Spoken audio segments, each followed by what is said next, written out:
الله.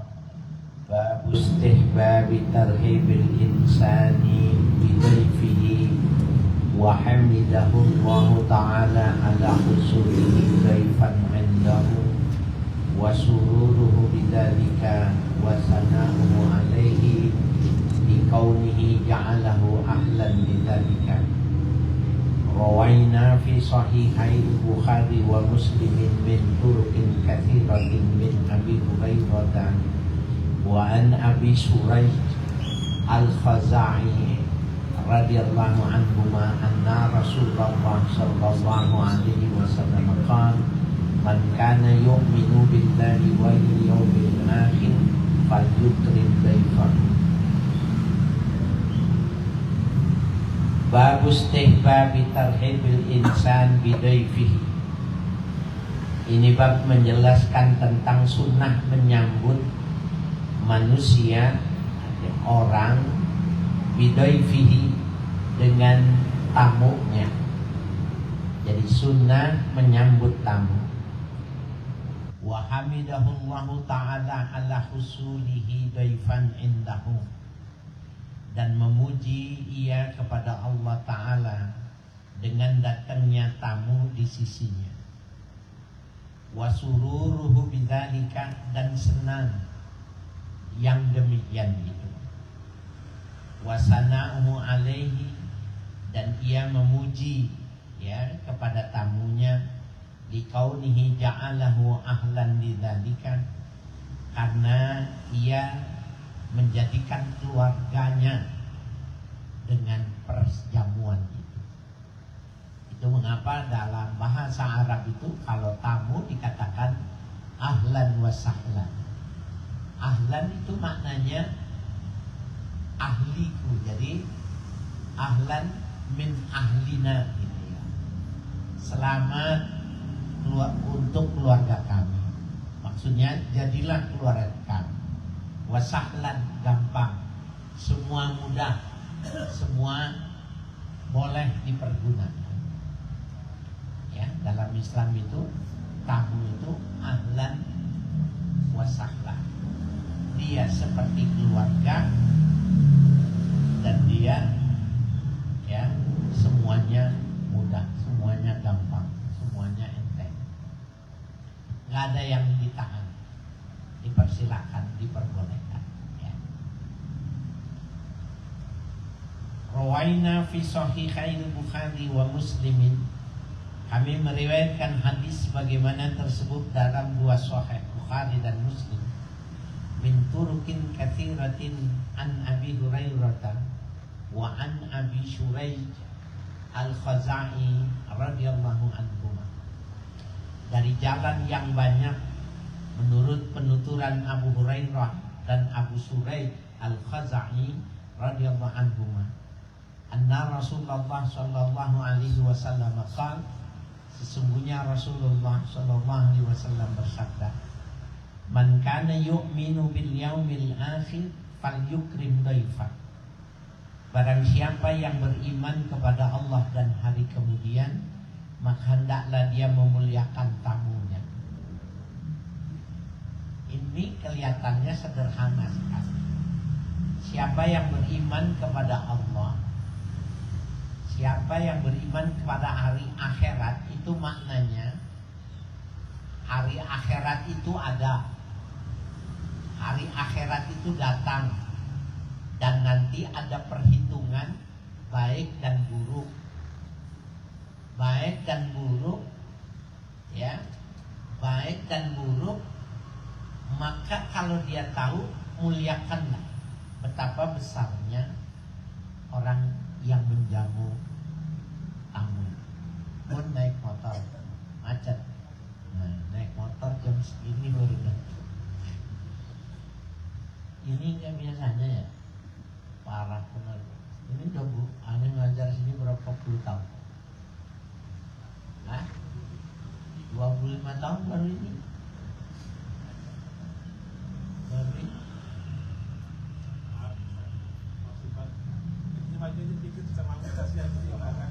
Maju Pak.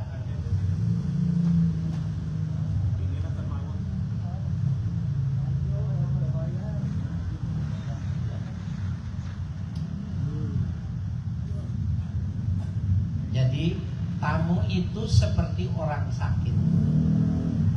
Yang di dalam hadis itu, kalau kita menjenguk orang sakit, Allah mengatakan aku ada di situ.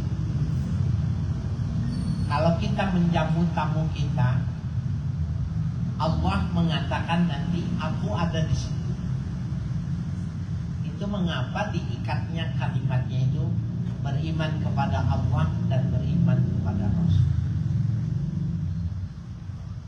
Jadi serius Pak, bapaknya, ibu, kalau ada tamu itu hormat.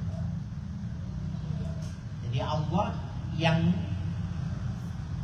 menciptakan si tamu, yang menentukan si tamu datang itu senang, ridho dengan sambutan kita, ya.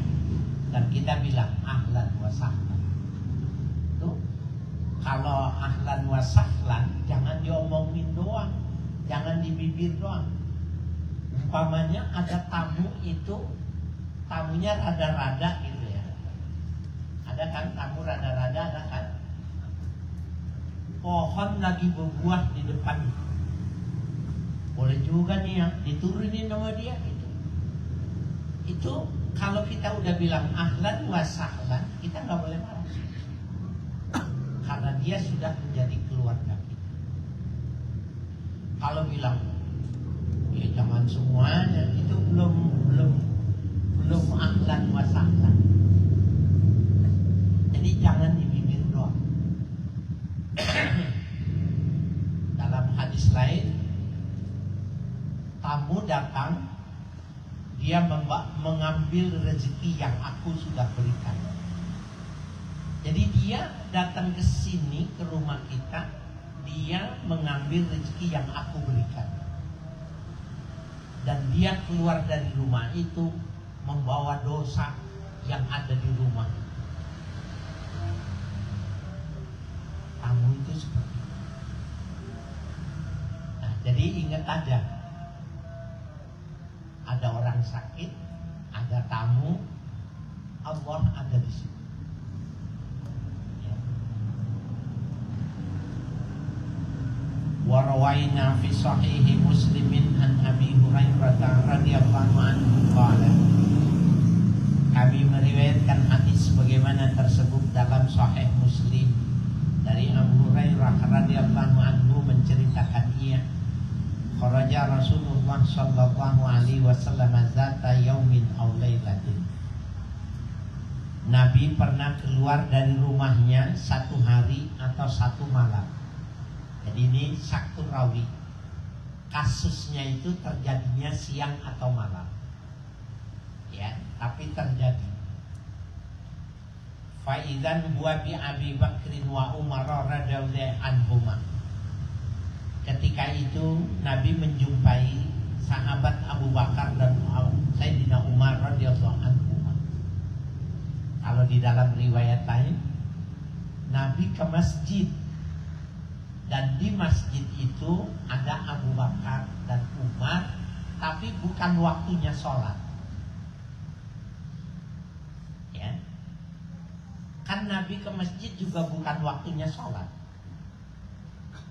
Jadi Nabi keluar bukan waktunya sholat ke masjid, tapi di masjid ada Abu Bakar dan Umar. Itu riwayat yang lain begitu. Qala, maka Nabi bertanya, ma akhrajakuma min buyutikuma hadhihi sa'ah. Apa yang menyebabkan, apa yang mengeluarkan kalian dari rumah-rumah kalian saat ini? Apa yang menyebabkan keluar dari rumah sekarang ini? Bukan waktunya sholat, tapi kenapa ke masjid? Qala al-ju'u ya Rasulullah. Maka keduanya menjawab, lapar yang menyebabkan datang ke masjid. Jadi dalam kisah yang lain itu, sahabat Abu Bakar kelaparan. Nah ini naik motor juga. Irham naik motor, macet.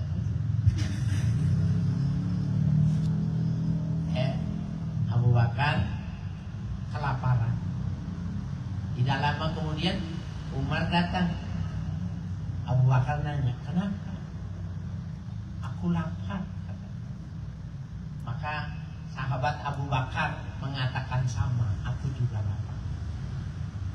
Nah, Rasulullah keluar juga. Ya, bertanya, ma akhrajakuma min buyutikuma hadhihi sa'ah.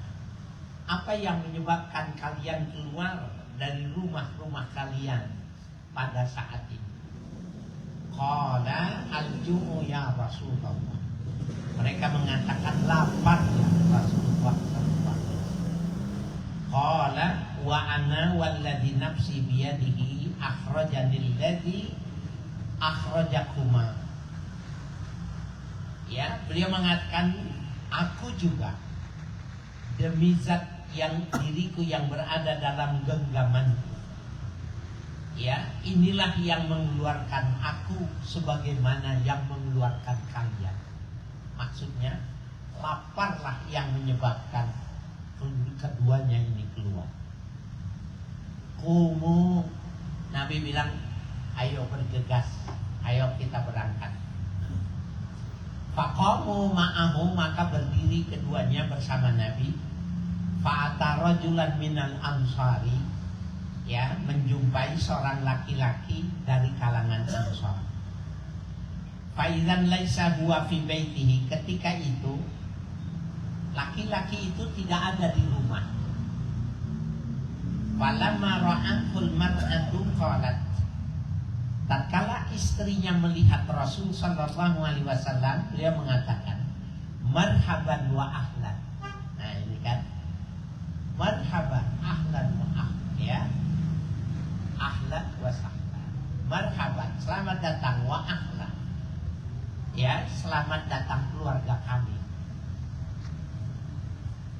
Faqala laha Rasulullah sallallahu alaihi wasallam. Maka Rasul bertanya kepada istrinya itu, aina fulan? Mana si fulan? Suaminya. Qalat zahaba yasta'dzibu lana minal ma'. Beliau sedang mengambil air jernih, air minum untuk kami, ya. Ja'al ansar, ketika itu datang, ya, sahabat Ansar. Panazara ila Rasulillah wa sahibaihi. Kemudian ia melihat Rasulullah dengan dua sahabatnya. Summa qala, kemudian sahabat Ansar mengatakan alhamdulillah. Jadi kedatangan tamu senang, alhamdulillah. Ya, kita kalau datang tamu alhamdulillah. Jangan ngeluh, wah berat. Ya, jangan, alhamdulillah. Ma ahadunil yauma akrama adiyafan minni. Tidak ada seorang pun hari ini yang lebih mulia, ya, yang menjamu, yang menjadikan tamu untukku ini. Wa dzakara tamamal hadis, ya, dan disebutkan kesempurnaan hadis. Ini hadisnya dipotong, tetapi yang dimaksud ini adalah ikramud daif, memuliakan tamu. Jadi ketika tamunya datang, dia memuji Allah, alhamdulillah kedatangan tamu. Maka dalam riwayat yang utuh itu, Rasul, ya, dihidangkan. Jadi beliau potong kambing, disuruh menunggu masak, disediakan kurma, disediakan roti, dan disediakan apa itu, roti dari gandum, ya, yang dibakar, ya. Pada saat itu kan jamuan, itu kan jamuan tuan rumah. Tamu itu bukannya membeli, tamu itu bukannya berusaha, ya, tetapi memang itu hadiah. Ada pertanyaan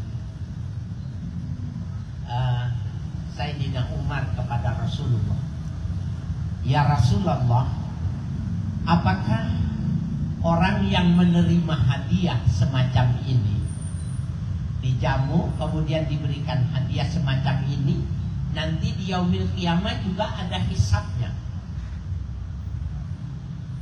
Maka Rasulullah SAW beliau mengatakan, ya, ini pun termasuk ada hisab. Artinya si tamu itu nanti harus ditanya. Jadi maksudnya kita nih sekarang, kita bertamu ke rumah orang, dihidangin makanan. Apakah kita yang bertamu ini mendapatkan hisab? Waktu dihidangkan, bagaimana sikap kita terhadap dia? Kita berijtihad tidak bahwa yang dimakan ini semuanya halal. Sebab kalau kita tidak berijtihad, maka kita tidak mempersoalkan makanan ini halal apa tidak. Apalagi sekarang ini susah. Makanan yang tidak halal itu bukan dagingnya, karena dagingnya ayam, tapi bumbunya yang dicampur dengan babi. Nah, jadi walaupun kita tamu, kalau kita tidak melakukan ijtihad, maka kita nanti juga kena hisab. Jadi kita harus yakin, wah ini mah teman kita, ibadahnya bagus, pekerjaannya tidak ada yang jelek. Nah, itu namanya dia berijtihad. Kemudian dia lihat makanannya, makanan yang normal, maka dia makan. Karena nanti dia akan ditanya, kenapa tidak berijtihad? Jadi gak boleh ketika kita bertamu dikasih langsung dimakan aja. Ya. Nah, ini hadisnya dipotong karena memang taufiknya adalah kalau datang tamu, hendaknya kita puji. Ada kemuliaan tamu datang. Jadi kira-kira gitu.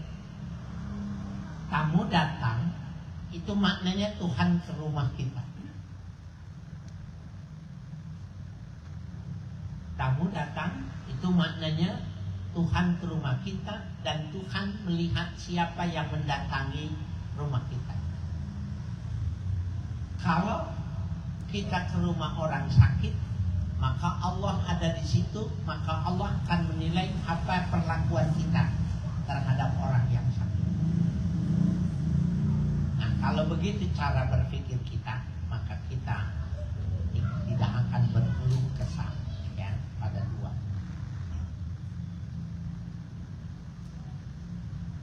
Rawang babu ma yaquluhu ba'dan sirafihi anil ta'am. Ini bab menjelaskan sesuatu yang diucapkan setelah selesai dari makan.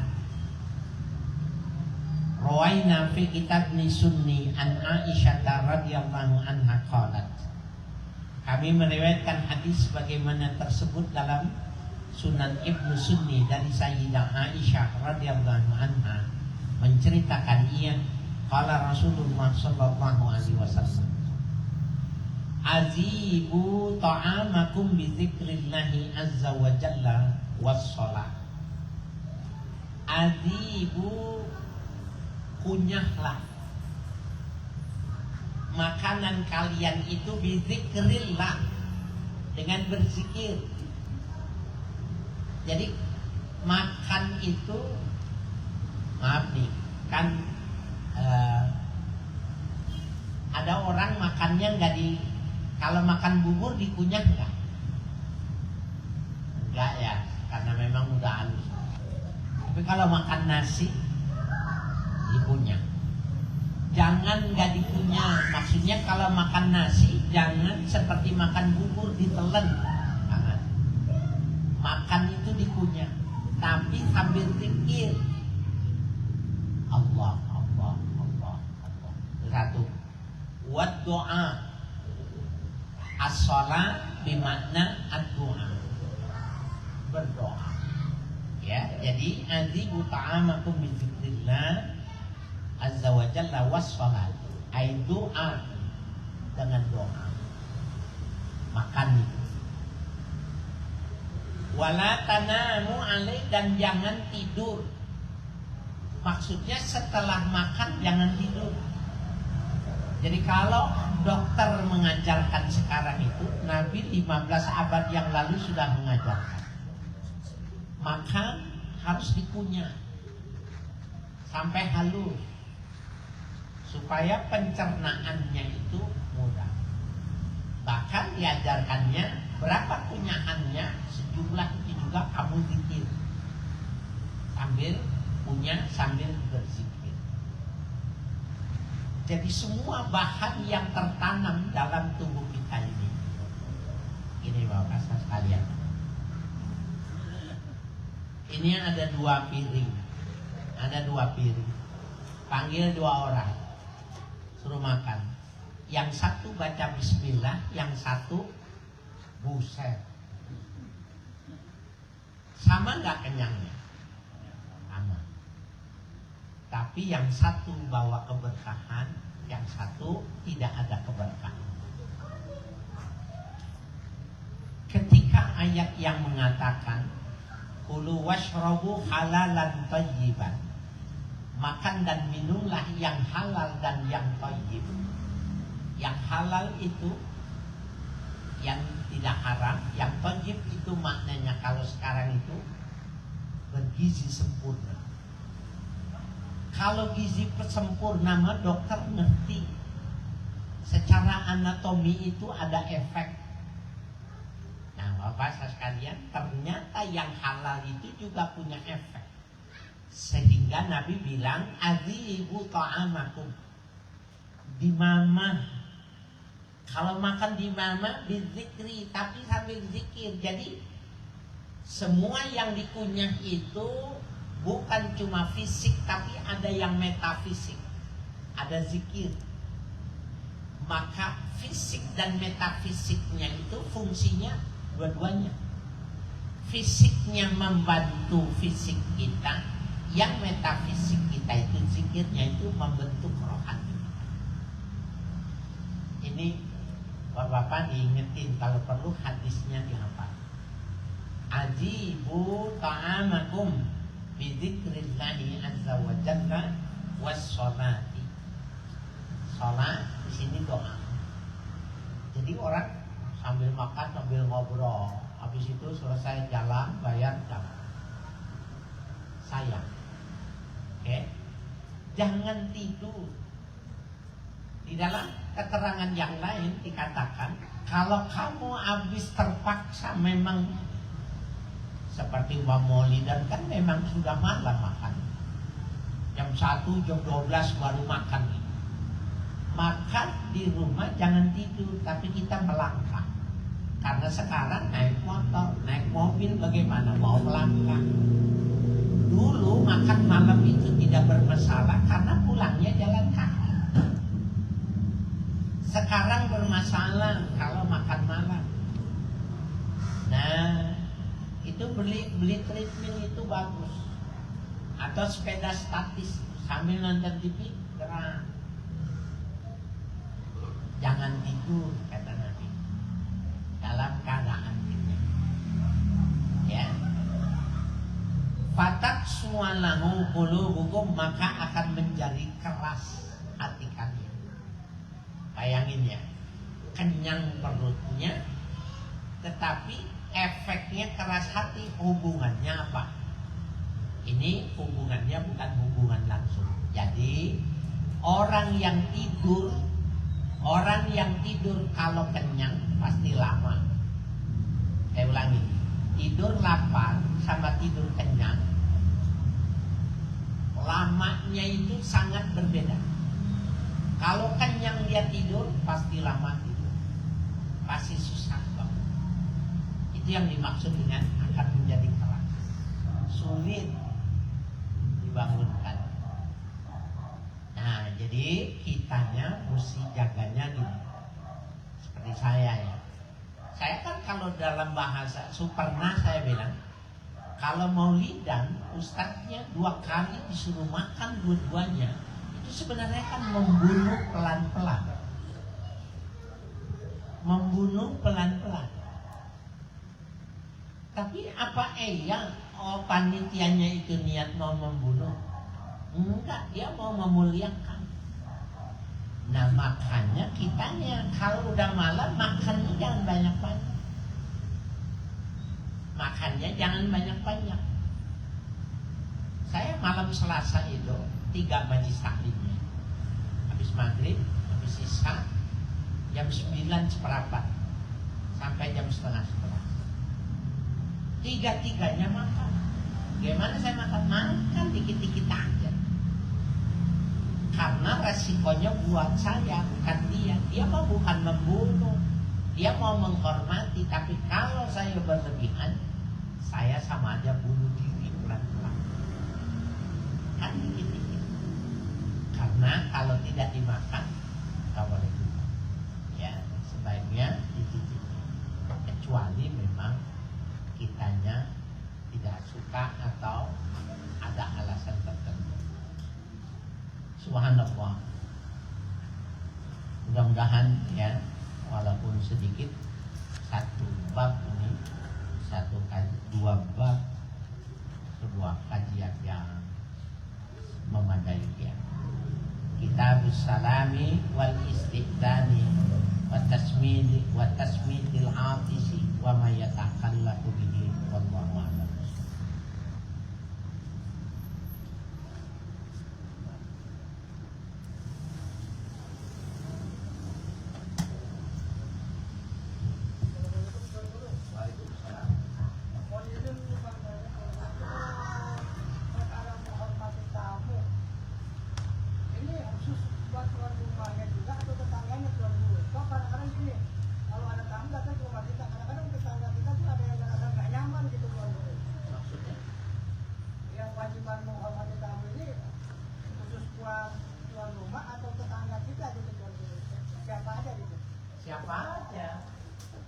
Siapa saja. Jadi tamunya itu mau tetangga, orang dekat ataupun orang jauh, sama juga. Nah maksudnya mungkin itu dulu. Ada tamu dari jauh datang ke orang saya gitu ya. Ini tetangga saya nih yang saya lakukan istilahnya yang dari keluarga saya gitu ya. Kadang-kadang suka ada yang sini sampai gitu kayak bukan normal, suka nanya orang mana. Nah begitu kadang-kadang gitu dulu. Ini yang maksud saya menghormati tamu itu apa khusus buat saya doang atau tetangga saya juga mesti ikut kayak saya gitu. Oh ya, yang jelas kajian ini kita sebagai tuan rumah dan kita yang sudah mengaji ini, kita mestinya bersikap tetangga kita sebagai tetangga yang harus menjadi tetangga tuan rumah yang baik. Jadi ketika ajaran ini mengajarkan tuan rumah yang baik, maka kalau kita bertetangga, maka kita jadi tetangga yang baik. Mestinya begitu, bukan cuma kita doang. Tapi kalau seandainya dia taruhlah nggak suka dan sinis, ya itu urusan dia. Tetapi tamu di rumah kita nikmat. Tamu di rumah kita itu senang dia di rumah kita. Itu yang penting.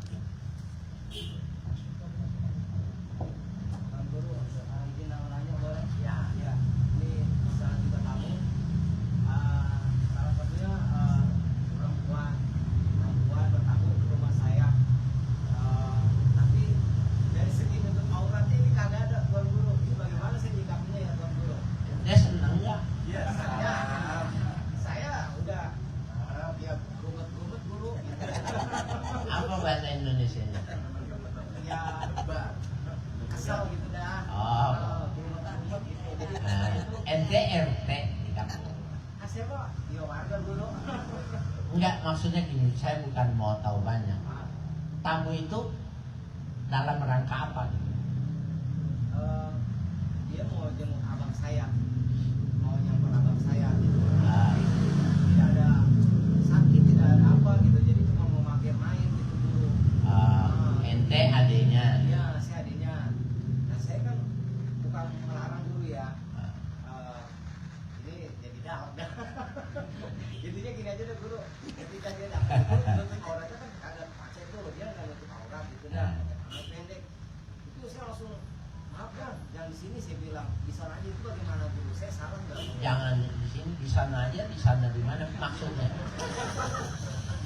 baik deh, soalnya gitu jual dikit dah gitu di grup, jangan di rumah saya deh gitu. Ya gimana juga. Terus abang ente gak marah? Ya enggak, jadi ya karena saya juga bilang ya udah nggak apa-apa gue di luar aja katanya gitu. Nah yang saya maksud di sini, saya ada tamu main di rumah saya, tapi perempuan itu tidak dengan aurat full, tidak dengan aurat. Nah itu saya menghalangnya tentu. Iya, itu kalau dari sisi syariat boleh ente menolak. Dari sisi syariat ente boleh menolak karena itu tidak memenuhi syariat. Seperti halnya kita diundang, Bapak diundang itu di masyarakat, hukumnya wajib datang. Undang hukumnya sunnah, tahlilan, apa aja itu undangan itu sunnah. Menghadirinya hukumnya wajib. Kecuali ada yang menyebabkan tidak wajib, panggil orkes tunggal, dangdutan, joget, maka tidak wajib datang. Nah itu makanya jawaban ente menolak itu dari sisi syariat diperbolehkan, tapi dari sisi adab nggak boleh, karena dia dalam hadis ini tamu itu tidak dibedakan apakah tamunya itu ya yang solehah atau ghairu solehah, enggak dibedakan. Yang namanya tamu harus dihormati. Urusan dia tidak memenuhi aurat itu urusan dia sama Tuhan, bukan urusan kita. Ya, jadi dari sisi syariat boleh saja, tetapi dari sisi adab enggak boleh. Harus tetap aja dihormati, kasih minum. Kalau ente nggak mau lihat, ente ya ke dalam, ente tinggalkan. Ya, jadi gitu cara. Terima kasih dulu. Ya. Dan ini macet nih, naik motor. Ini di perempatan, bentar.